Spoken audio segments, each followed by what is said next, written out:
to the first series in the NBA playoffs that seems like it's nearing a close, and that is Jaevon's number 1 seed Boston Celtics leading the 4 seed Cleveland Cavaliers 3-1 as of tonight, because today the Celtics took care of business in Game 4 in Cleveland. 22. That's how much they want to score tomorrow. That's light work. 22 for number 22. That's seems like easy money to me. And so Jaevon, without Donovan Mitchell, the Celtics take care of the Cavaliers tonight. But overall, I mean, the Celtics and Jaevon, I know I don't want to rain on your parade. It seems like I am, but the Celtics could have closed out the series tonight, but yet it goes on to a Game 5. Come on, man. We got to make it interesting. I guess, okay, is that how you want to frame it? I'm just wondering, overall, how you feeling about this series in general? Because the thing that you and I talked about in the pre-show, and I said I was going to repeat it for the podcast listeners, is that for the second series in a row, the Celtics lost a game on their home floor, and they didn't just lose. They got the brakes beaten off of them. And Jason Tatum said after the game, okay, everyone wants us to win by 20 points. They want me to score over 30. Like, they just hold the bar so high for us. And he's right to an extent. But we don't expect them to win every single game by 25 points. But what we do expect them to do is to hold down home court. And if you are going to slip up and you might lose on your home court because it is the NBA playoffs, just don't lose by 20-plus points, which they have now done in consecutive rounds against inferior opponents, with the Miami Heat missing Jimmy Butler and Terry Rozier. And now you have the Cleveland Cavaliers, who at least had Donovan Mitchell when they beat them in Game 2. But anyways, Toddy, all that said, how you feeling about your Celtics in this series? Yeah, I feel great, man. You know, Shaun made it seem like we lost home court and we're going back to Boston down 3-2 and everything's in shambles. But the Celtics are up 3-1 last time I checked. They've only lost 2 games in the playoffs. I think it's tied with like the Nuggets. I think the Timberwolves are up there for like teams that have lost only 2 games in the playoffs so far. So, I mean, hey, I can't complain. You guys were saying Jason Tatum, he hasn't scored 25 in the PJ Washington has scored 25 more games. I was like, okay, guys, relax. What happened in game 3? I don't think we mentioned PJ Washington. That must be internet. JT came out. He had 33. What did he do tonight in game 4? Had 33 again. And let's relax here. I get you guys want us to win, 16 games in the playoffs and just go to the finals and sweep everybody. That's not just how the world works. That's not how it works. It's playoff basketball. We're playing against the Cavaliers. They're a playoff basketball team for a reason. But they'll be competitive from here and there. Now, as far as tonight goes, it was a little bit wonky. Kevin, who's not on the show with us right now, he was the one that broke the news to me that Donovan Mitchell wasn't playing. Because the line of this game was originally at, I believe, 8.5. And I guess when the news about Donovan Mitchell broke, Kevin was like, yeah, you guys are at 12.5 right now. I was like, 12.5? I said, what in the world is going on? And then he was like, yeah, man, no Donovan Mitchell. I was like, Donovan Mitchell's not playing? Damn, we're going to blow him out. But pretty much the story of the year with the Cavs has been Donovan Mitchell and Darius Garland really can't play with each other. And usually when one or the other isn't playing, the other one, like the team kind of just stays afloat. Like Darius Garland tonight, for instance, had 30 points tonight, and the game was fairly close. It wasn't like they got blown out. And there was like a stretch where I believe it was Garland and Mobley were out for like months on end. And Donovan Mitchell kind of kept that Cavs team afloat for the majority of 2 months. So we kind of saw that part tonight with Darius Garland kind of being able to have his own team in a sense. Like before Donovan Mitchell was even a Cavalier, like Darius Garland once upon a time was an all-star. Let's not forget that. And then I believe when Donovan Mitchell came, they traded for him. He kind of took a backseat to him. But I feel like with them together, they just never really – I feel like when one's playing like really, really well, the other one is kind of like, all right, like you kind of go ahead and do you. But I feel like they both have to be aggressive at the same time that they're in when they're playing together. So you'd like to see that from the Cavs. But I mean, as far as the series goes, it's pretty much a wrap. Without even looking at the line, I can probably tell you the Celtics are probably favored by like 14 points going into Boston for Game 5. That's just a guesstimation of what it would look like because we've been double-digit favorites for the majority of the series, and I don't know. Is Donovan Mitchell going to even play? I'm not sure. This calf strain, we're seeing like quad strain, calf strain. Like OG Anunoby's missed like 2 games already, and is probably going to miss a third. So these soft tissue injuries that we've been seeing in the playoffs are probably coming from overexertion because we noticed that Donovan Mitchell has been dominating the ball a lot.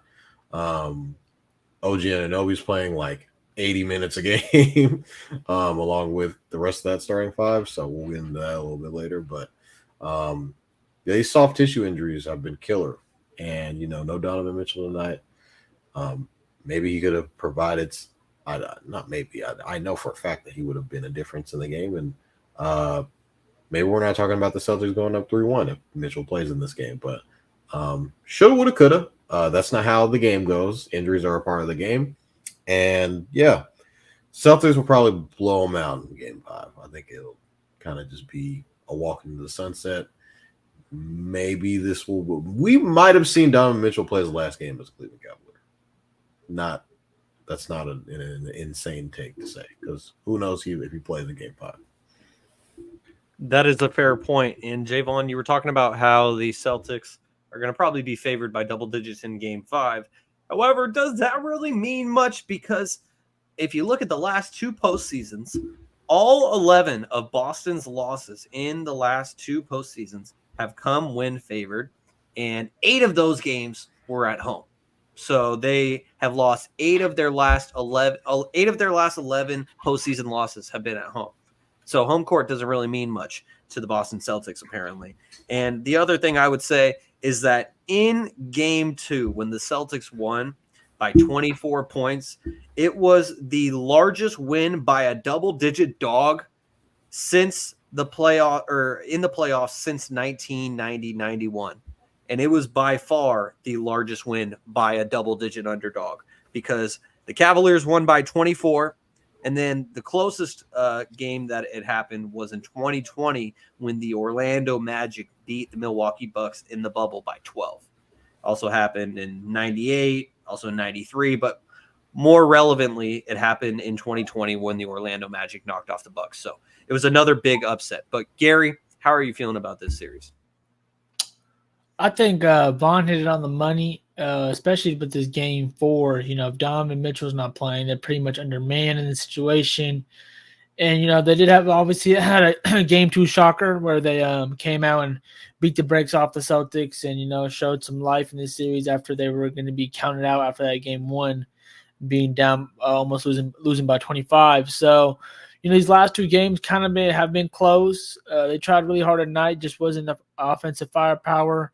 It's kind of a bad mismatch because we know that the Celtics, when they go small, that's not really suiting what the Cavaliers do, and they don't have enough offensive pressure at the rim really to force and make Boston pay for going small in a way. So I feel like they've been making – Celtics are basically controlling the series of how they want to dictate each possession, how they want to play. And it's tough, man, when a great team has so many weapons like the Celtics. I know I nitpicked a little bit last week on Jason Tatum just being more perfect like Vaughn mentioned. And, since then I mentioned that, and he's been proving it that, he's been tonight. He closed out the game, him and Jaylen Brown. And, those are the small things we're going to need to see from championship teams that the Celtics, like Vaughn mentioned, they only lost 2 games, I think you said, Vaughn, this playoff run. And so obviously they've been looking great. We all know what the competition of the East has been compared to the West. I feel like it's safe to say that there's been more higher quality basketball, a little bit played more in the East. Not saying in the West. Not saying the East is not great too in their own right, but it's obviously you can just tell. I feel like the intensity and the just the more importance of every possession has been looking more higher on like the Western side. So I would say that, yeah, the Celtics are playing great and they're moving along, but their true test is still coming along down the pipe. So we're going to have to see, man. They're handling business. And like Vaughn mentioned, his team should win this in 5. And I think pretty sure Shaun is winning in 5 too now and finishing off at home and having a little rest for whoever's going to come out of the dogfight between the Indy. Pacers and New York Knicks. So, yeah, they're in a dogfight on that side too, which we'll get to later. So, you got to give – and, yeah, I don't know about the whole Donovan Mitchell situation. Hopefully he can play this Game 5 and keep the season alive. If not, we all know there's a lot of trade rumors. Who knows what will happen with him. But, side note, we think to watch for. I know Shaun's going to laugh at this and you guys. But, yeah, LeBron was at the game. We don't know what that means. Today's game. In Cleveland. He was at the game in Cleveland. Oh, my God. Hey, showed him like 4 times, brother. With Rich Paul and his wife. I don't know. Maybe he's checking on the, down the street in Akron. Maybe checking on his school or something like that, checking on the mansion. I'm surprised they let him in the building. Who knows? Down, Bronny's down the street in Chicago. Not down the street, but, at the Combine. So, East Coast living. I am surprised they let him in the building. And the wine bottle, what is that? What are you trying to show? The Sporting Tribune tweeted LeBron James enjoying a nice $500 bottle of Opus One at tonight's Cavs Celtics playoff game. I don't know what Opus One is, but apparently it's a notable wine that we have to tweet about. Anywho, $500 worth. Sheesh. The one thing I will say, I mean, that seems that's like tip money. That's tip money. Yeah, I was gonna say that seems like a bit of a cheap wine for someone who's got it like LeBron. Like LeBron's like a billionaire. Hey man, money's money. $500, man. Yeah, fair. And I'm not much of a wino, so I wouldn't really know. But the one thing I will say in closing about this series, as I expressed to Jaevon in the pre-show, is that it may be okay to have a letdown game against a team like the Miami Heat or the Cavaliers, because those two teams are only going to get the one. But in the next round versus, as Jaevon coughed out, maybe Indy or a New York Knicks team that doesn't have much depth, maybe one game would turn into 2. But I would really be concerned if the Celtics ultimately do get to the NBA Finals, because I would be much more concerned doing that against a team like the Timberwolves or a team especially like the reigning defending NBA champion Denver Nuggets, if the Nuggets were to get past the Timberwolves. I'll even throw out there. You're over here yawning and stuff, but realistically, Shaun, I know what you're trying to say. You're trying to basically say, when the Wolves lost to the Nuggets, they took it from them.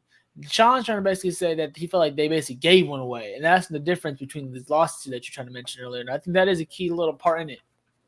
Well, also, you just look back to very recently. I was kind of joking with Jaevon earlier when he mentioned that Jason Tatum's ultimately going to be in his, 6th Eastern Conference Finals appearance at 25 years old, 26 years old, whatever. Which is great. And which is fantastic. But yet, through 5 appearances, they've had 1 NBA Finals appearance. We think back to the end. But Gary, we think back to that NBA Finals against the Warriors in 2022. The Celtics, if I remember correctly, won game 1. And then the Warriors took game 2.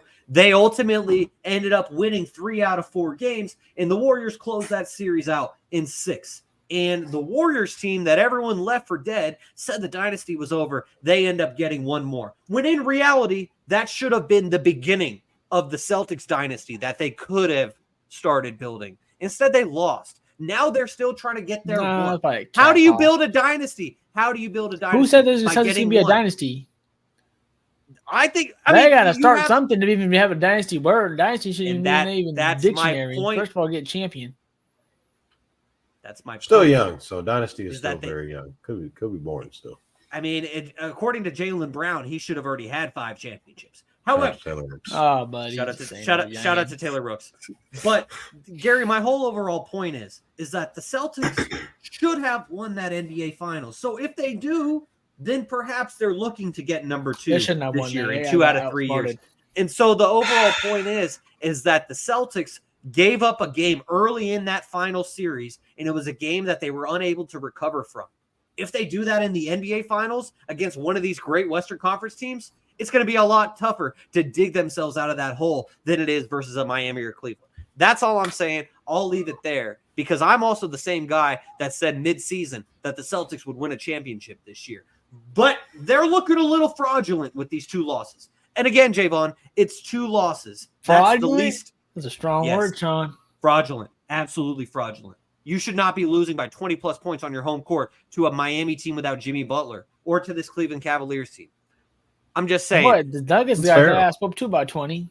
You get ass whooped I'm sometimes. Knicks got the ass whooped by 30 last night. They're gonna come back. I would much rather get slapped around by Ant-Man than this Cleveland Cavaliers team. Don Mitchell put it on that game, though. You put his hero. I'm just saying. I'm flagging the Celtics for now. I'm flagging them. They have my attention, and we'll circle back to this if they ultimately end up. Mako agrees with me. The Celtics, they are on. I think that was a disagree. That was a yelling. Yeah, perhaps he was like, Shaun, shut up, my Celtics. Nah, we good. Anyways, let's move on, guys. Now, as we have.